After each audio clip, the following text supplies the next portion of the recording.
Hi guys! So isi-share ko lang sa inyo ngayon ang avocado na binigay ng aming kapitbahay. Late upload na pala ito. Ngayon ay ubos na ang bunga ng kanilang avocado. Bukas naman ay papakita ko naman sa inyo ang ilang piraso na avocado dito sa amin na nahinog na din. Bubuksan ko na ito ngayon at ipapakita ko sa inyo ang loob. May mga mas malalaki pa pala dito na bunga.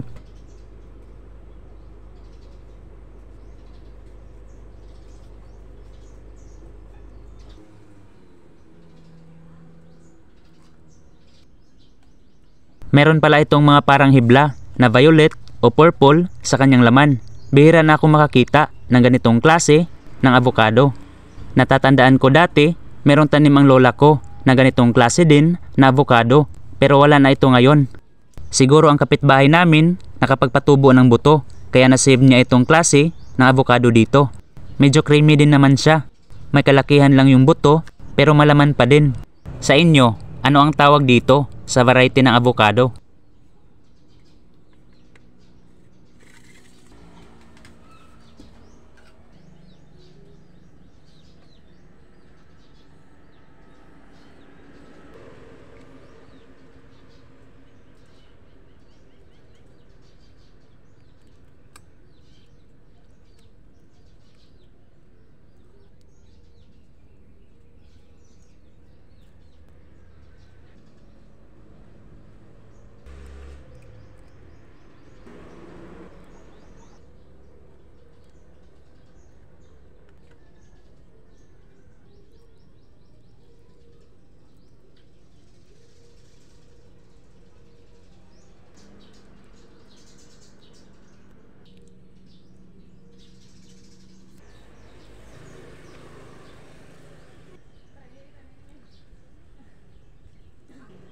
Ito na ang nakuha kong mga laman sa dalawang avocado. Ngayon naman ay maglalagay na ako dito ng gatas at asukal. Naglagay ako ng half na pack ng Bear Brand powdered milk na 33 grams. Saka nilagyan ko ng kalahating kutsara ng asukal. Manamis-namis na ang avocado at gatas, kaya konti na lang na asukal ang ilagay. Ganitong timpla lang ang gusto ko. Ayaw ko sa masyadong matamis. Haluin ito pero hindi gaanong durog. Para sa akin, mas masarap at malasa ang powdered milk.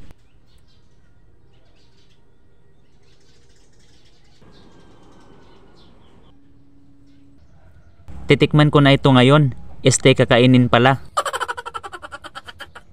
Kaya kain tayo guys.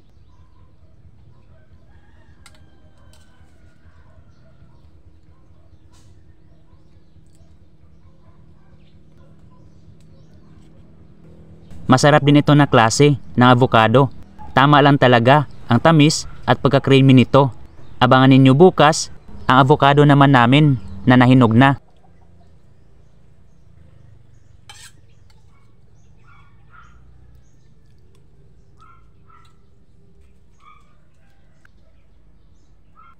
Hello guys! So ito na ang part 2 sa aking avocado vlog.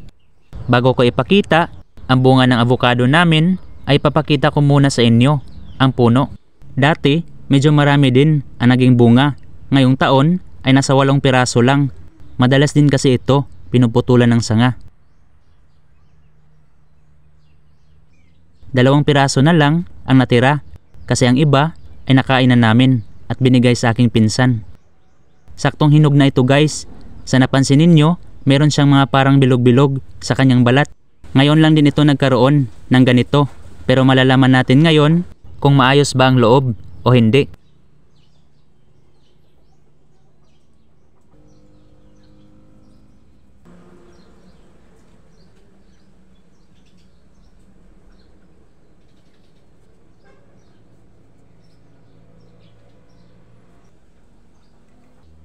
Hihiwain ko na itong malaking avocado at ipapakita ko sa inyo ang loob.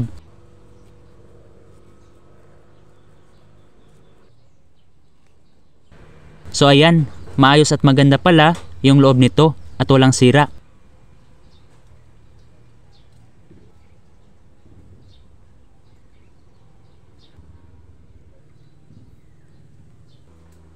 Itong nabuksan ko lang ang kakainin ko ngayon. Itong isa naman, meron nang kakain ito mamaya.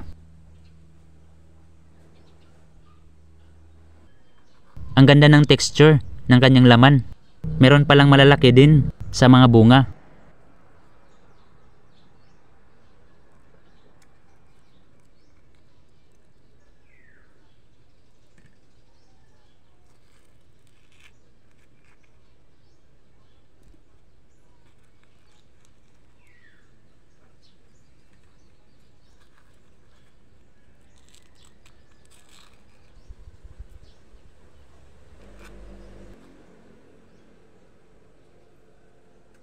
So ito na guys ang nakuha kong mga laman.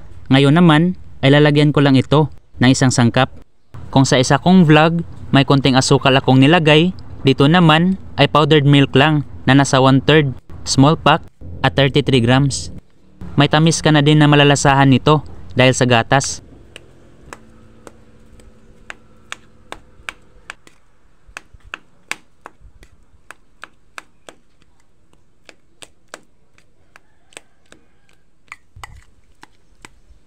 Ganitong texture lang ay pwede na.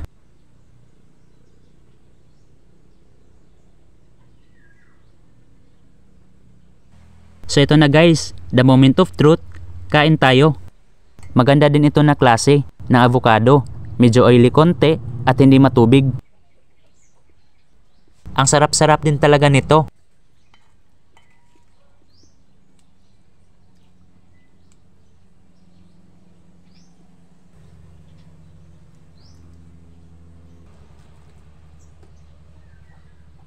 Napaka-creamy niya guys.